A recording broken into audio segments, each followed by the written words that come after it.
विवेक की छुट्टी होती है और वो अपने कमरे में बैठकर क्रिकेट मैच देख रहा था। तभी विवेक अपनी माँ अनीता को आवाज लगाकर कहता है, माँ कोल्ड ड्रिंक लेकर आओ ना, मेरा मैच चल रहा है। विवेक बार बार अपनी माँ को बोले जा रहा था। अनीता को बहुत गुस्सा आता है और वो कोल्ड ड्रिंक का पूरा डिब्बा लेकर विवेक के कमरे में जाती है और पटकते हुए कहती है, ये ले, पी ले, जितना मन करे उतना पी, और बार बार ना मुझे मत बुलाकर। थक गई हूँ मैं तेरी जी हजूरी कर करके। अरे तेरी माँ हूँ, घर की नौकरानी नहीं, बार बार दौड़ाता रहता है। माँ आप गुस्सा क्यों कर रही है? मैंने तो बस एक कोल्ड ड्रिंक की बोतल मांगी थी, आप तो पूरा डब्बा ही ले आई। और एक ही दिन की तो छुट्टी मिलती है, उस दिन मैं अपने मन का कुछ कर लेता हूँ तो आपको दिक्कत होने लगती है। अरे दिक्कत मुझे क्या, किसी को भी हो जाए। सुधर जा नालायक, तंग आ गई हूँ, खुद कुछ काम करता नहीं, हर वक्त माँ माँ करता है। अब आपको ना बोलूं तो किसे बोलूं माँ? कोई और है क्या मेरा? आप बिना माँ खामखाई ऐसे मुंह बनाती रहती हो। अच्छा आप जाओ, मेरा ना मैच चल रहा है, मुझे देखने दो। मैच में ही घुसा रहता है, कभी अपनी माँ का दुख मत देख लियो। अनीता विवेक के कमरे से बाहर जाती है और अपने कमरे की तरफ जाने लगती है। तभी विवेक फिर से आवाज लगाता है, अरे माँ मेरे ना चिप्स खत्म हो गए, दुकान से ले आओ ना प्लीज। विवेक की बात सुनकर अब अनीता गुस्से से आग बबूला हो जाती है। तुरंत दुकान जाती है और चिप्स की पूरी लड़ी लेकर आ जाती है। लड़ी लेकर वो विवेक के ऊपर फेंकती है। और कुछ चाहिए तो अभी बता दे, ऐसे बार बार मत बोला कर, अब मुझे आराम करना है। नहीं नहीं माँ, अब कुछ नहीं चाहिए, अब आप जाकर आराम कर लो। हाँ कुछ भी चाहिए होगा ना तो बोल दूंगा तुम्हें। नाक में दम करा हुआ इस लड़के ने, एक काम खुद से नहीं करता। शादी हो जाएगी, इसकी बीवी ही अब सुधारेगी, मेरे बस की तो बात नहीं है ये। अनीता विवेक से बहुत परेशान हो जाती है और कुछ ही दिनों में रूही नाम की एक लड़की से विवेक की शादी करवा देती है। शादी के बाद रूही पूरा घर अच्छे से संभाल लेती है। कुछ दिनों बाद विवेक और रूही जब दोनों सोने जाते हैं तो विवेक रूही से कहता है, अरे रूही मैं ना बाथरूम की लाइट ऑन करके भूल गया, तुम जाओ ना बाथरूम की लाइट बंद कर दो ना। क्या विवेक, तुम बाथरूम की लाइट कैसे ऑन करके भूल गए? अरे बाथरूम की लाइट चालू करते हैं तो उसे बंद भी तो करना होता है। अरे यार मेरे दिमाग से निकल गया रूही, मैं तो बहुत थक गया हूँ, जाओ ना लाइट बंद कर दो ना प्लीज। कोई बात नहीं, आराम करो, मैं बंद कर दूंगी लाइट। रूही विवेक के सारे काम करने लगती है और अब विवेक अपनी पत्नी पर ही निर्भर होता है। ऐसे ही कुछ दिनों बाद विवेक काम से आता है और अपने जूते और मोजे ऐसे ही निकाल कर कमरे में जाने लगता है। ये देखकर रूही कहती है, विवेक ये क्या है? कम से कम अपने जूते मोजे तो सही जगह पर रख सकते हो ना, या फिर ये भी हम लोग करें? अरे कुछ तो कर लिया करो। अभी ना मुझे इम्पोर्टेंट कॉल करना है, मैं बाद में बात करता हूँ तुमसे। तुम्हें अपनी इम्पोर्टेंट कॉल याद है, लेकिन जूते और मोजे कहाँ रखे जाते हैं ये याद नहीं। अब तक तो तुम रख रही थी ना, तो अब भी रख दो ना। विवेक इतना कहकर वहां से चला जाता है। रूही को बिल्कुल भी अच्छा नहीं लग रहा था। विवेक एक काम नहीं करता, छोटी छोटी चीजों के लिए उसे ही बुला रहा था। ऐसे ही कई दिन निकल जाते हैं। कुछ दिनों बाद रात में विवेक और रूही दोनों सो रहे थे। तभी अचानक विवेक की नींद खुलती है और वो रूही को उठाकर कहता है, रूही मुझे ना बहुत जोर से प्यास लग रही है, जाओ ना पानी ले आओ। मुझे भी बहुत जोर से नींद आ रही है, जाओ विवेक तू खुद ही ले आओ, ये तो तू खुद कर सकते हो। अरे मुझे बहुत जोर की नींद आ रही है रूही, ले आओ ना प्लीज, बहुत प्यास लग रही है। अब क्या मैं आधी रात में उठकर जाऊं पानी लाने? तो तुम क्या चाहते हो, आधी रात में मैं उठकर जाऊं? अरे जान प्यास तुम्हें लगी है तो तुम जाओ। मुझे वैसे भी ना बहुत ज्यादा नींद आ रही है और तुम रात में मुझसे पंचायत कर रही हो। अरे जितनी देर तक मुझसे बात कर रही हो ना, इतनी देर में तो पानी भी ले आती। जाओ ना रूही, ले आओ ना पानी, क्यों नखरे दिखा रही हो? विवेक तुम हद करते हो, छोटी छोटी बातों के लिए मुझे उठा रहे हो। तुम सो रहे हो तो मैं भी तो सो रही हूँ ना, प्यास तुम्हें लगी है तो तुमने मुझे उठा दिया, ये कौन सी बात हुई? ये सही बात है, अब मैं अपने काम तुमसे ना बोलूं तो किससे बोलूं? अरे तुम्हें अपने पैसों की शिकायत होती है तो मुझसे ही बोलने आती हो ना, तो मैं भी तो तुम्हारे पास ही आऊंगा अपने कामों के लिए।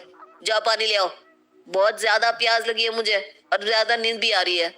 कल सुबह जल्दी उठना है, मीटिंग है मेरी, सब कुछ तैयार करना है। ऐसे ही कुछ दिन बीत जाते हैं। विवेक ऑफिस से घर जल्दी आ जाता है और आते ही कहता है, अरे खाना लाओ, मुझे बहुत जोर से भूख लग रही है, क्या बनाया है?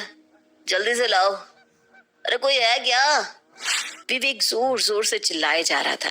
विवेक की आवाज सुनकर अनीता और रूही दोनों आ जाते हैं। अरे मुझे बहुत जोर से भूख लग रही है, जल्दी से खाना लाओ ना। अरे आज आप इतनी जल्दी कैसे आ गए? अभी तक तो कुछ खाना नहीं बना। नहीं बना तो बनाओ जल्दी। अरे मुझे बहुत भूख लग रही है। अरे तुम लोगों को खाना बना कर रखना चाहिए था ना, इतना भी पता नहीं है।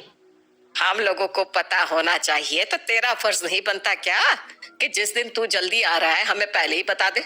हम तेरे लिए पहले ही बना कर रख देते। तू नहीं बता सकता था?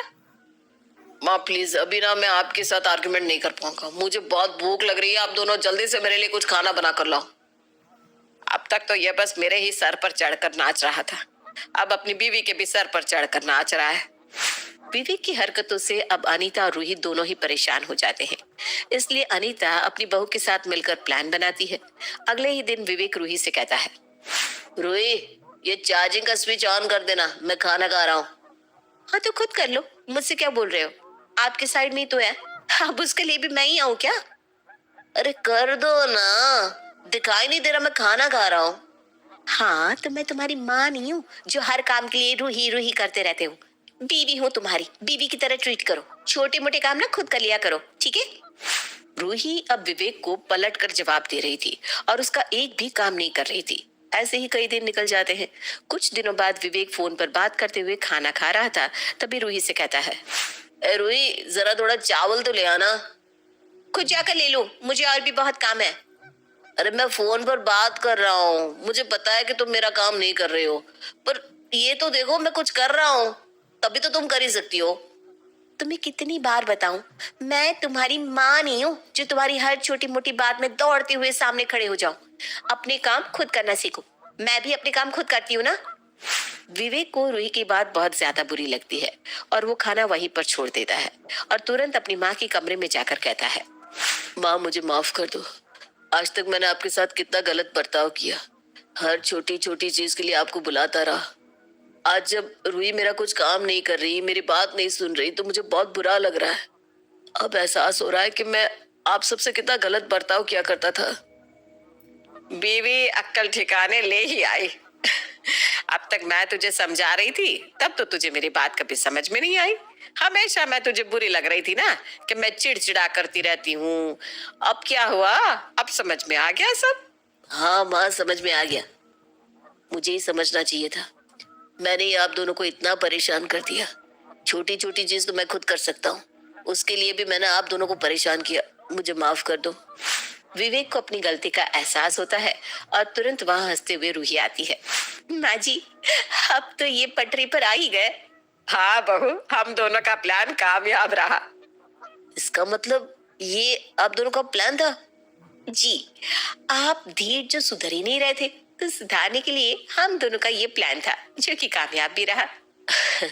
अच्छा रूही, जाओ ना मेरे लिए एक ग्लास पानी लेकर आओ ना। क्या? अरे अरे मैं लाता हूँ ना। दोनों सास बहू की चाल आखिरकार कामयाब हो जाती है और विवेक सुधर जाता है। सुजाता अपने बेटे की शादी की चिंता में एक मंदिर में जाती है और वहां जाकर पंडित जी से अपनी चिंता बताती है। पंडित जी, मेरे बेटे के लिए एक अच्छी लड़की मिल जाए, फिर मेरी जिंदगी सफल हो जाएगी। मुझे उसकी बहुत फिक्र लगी रहती है। इतने में ही उषा मंदिर में आती है। लंबे घने बाल, बड़ी बड़ी आंखें, माथे पर दुपट्टा डाले भगवान से प्रार्थना करती है। सुजाता उसे देखती ही रह जाती है। ये देखकर पंडित जी कहते हैं, अरे लीजिए, भगवान ने आपकी सुन ली, अब आपकी सारी चिंताएं दूर हो जाएगी। यह लड़की इस मंदिर में रोज आती है। अच्छा, आज ही मैं इसके घर जाकर इसका हाथ मांग लेती हूँ। सुजाता पंडित जी के साथ उषा के घर जाती है और विशाल और उषा का रिश्ता तय हो जाता है। उनकी शादी हो जाती है। सब कुछ बहुत मजे में चल रहा होता है। उषा की छवि एक आदर्श बहू के रूप में सबके सामने रहती है। सुबह जल्दी उठकर वो घर के सारे कामकाज निपटाकर मंदिर चली जाती और पूरा दिन साड़ी में एक बहुत अच्छी बहू की तरह बिताती। ये सब देखकर पड़ोस की औरतें सुजाता से जलने लगती है। ये सुजाता की किस्मत तो देखो, लगता है पिछले जन्म में इसने सोना दान किया होगा। एक हमारी किस्मत है, लगता है किसी को कोयला दिया होगा। हमारी बहुओं की जबान के आगे कैंची की धार भी कम पड़ती है। सुजाता दुनिया भर में उषा की तारीफ करती नहीं थकती और पहले से और भी ज्यादा इतरा कर चलने लगती है। एक रोज सुजाता अपनी पड़ोसन संगीता के यहाँ जाती है और उसकी बहू को देखकर कहती है, ये तेरी बहू कैसी है, ना रूप की ना रंग की, फिर भी कोई काम नहीं करती। और एक मेरी बहू है जो इतनी सुंदर है कि सुंदर सा चांद भी उसके आगे फीका पड़ जाए, और काम तो हवा की तरह करती है। तेरे जैसी बहू तो भगवान दुश्मनों को भी ना दे, भाग्य फूटे हैं तेरे। अरे क्या करूं, अब तो मुझे इसकी आदत हो गई है। कच्चा पक्का जो खिला दे वो खा लेती हूँ। सुजाता अपने घर चली जाती है, लेकिन सुजाता के तानों से संगीता को अंदर ही अंदर गुस्सा आने लगता है और वो सोचती है, सुंदर बहू आ गई तो बड़ा घमंड आ गया इसे। भगवान करे वो भाग जाए, तब जाके इसके मुंह पर कालिक लगेगी। एक रोज संगीता अपनी बहन के घर उसकी बेटी की शादी में जाती है। वहां पहुंचकर वो देखती है कि उषा छोटे छोटे कपड़ों में उनके यहाँ बैचलर पार्टी कर रही है। ये देखकर उसके होश उड़ जाते हैं। कहीं मेरी आंखें धोखा तो नहीं खा रही है? ये सुजाता की बहू तो बहुत सीधी सादी है, इतने छोटे कपड़े तो पहन ही नहीं सकती वो। उषा अपनी मस्ती में पूरा गुम थी और वो संगीता को देखती भी नहीं। संगीता अपनी बहन से उषा के बारे में सब कुछ पूछ लेती है और उसे पता चल जाता है कि उषा जैसी दिखती है वैसी है नहीं, वो बहुत ही रंगीन मिजाज की लड़की है। अच्छा, मतलब ये अपने भोले भाले रूप से सबको चकमा दे रही है। अब आएगा मजा जब सुजाता को इसके असली रूप के बारे में पता चलेगा। तब हम लेंगे सुजाता के मजे। उषा पूरी शादी में एक मॉडर्न लड़की की तरह घूमती है, सबकी नजरें उस पर रहती है। शादी के बाद उषा अपने घर चली जाती है और संगीता मन ही मन खुश होती रहती है। एक रोज राकेश अपने कुछ दोस्तों के साथ सुजाता को झूठ बोलकर डिस्को ले जाता है और झूमते रहता है। दूसरी ओर उषा भी अपने कुछ दोस्तों के साथ वहां किटी खेलने आती है और वो भी अपने दोस्तों के साथ ड्रिंक करने में बिजी हो जाती है।